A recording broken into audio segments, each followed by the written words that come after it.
Long ago, the land we now call Nigeria was home to many different kingdoms. These kingdoms were like countries of their own, each with its own ruler and its own way of life. There was the Oyo Empire in the west, known for its powerful cavalry.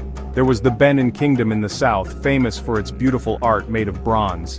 In the north, powerful Islamic empires like the Sokoto Caliphate held sway. These kingdoms were different from each other, but they shared the land and traded with each other. They were a tapestry of cultures, languages, and traditions. These kingdoms were prosperous and independent. They had their own systems of government, trade, and art. Life was not without its conflicts, but for centuries these kingdoms thrived. During the 1800s, things began to change. European ships started arriving on the coast of West Africa, including the land that would become Nigeria. At first they came for pepper, ivory, and palm oil, but soon their interest shifted to something more sinister: human beings. The Europeans, particularly the British, began to engage in the transatlantic slave trade. They captured and bought people from their homes, forcing them onto ships bound for the Americas. This cruel trade brought immense wealth to the Europeans but devastated many Nigerian communities. The British used their growing power to influence local rulers. They signed treaties that gave them more control over trade and governance. The once powerful kingdoms of Nigeria found themselves increasingly at the mercy of these foreign powers.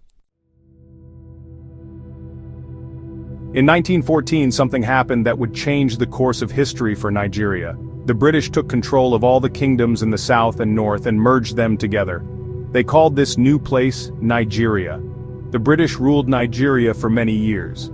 They built roads and schools, but they also took control of the land and resources. They forced the people to obey their laws and pay them taxes.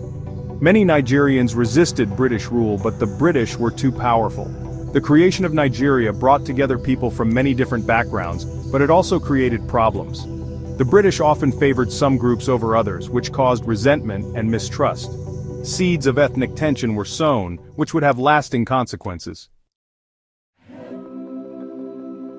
After the Second World War, things began to change again.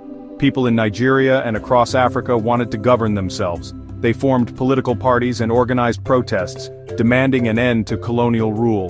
Finally, on October 1, 1960, Nigeria gained its independence. It was a time of great hope and celebration. Nigerians were finally free to build their own future. The British created Nigeria for their own benefit, to control resources and trade. They brought together many different peoples, but they did not address the complexities of governing such a diverse nation. This is why, even after independence, Nigeria has struggled with ethnic and religious tensions.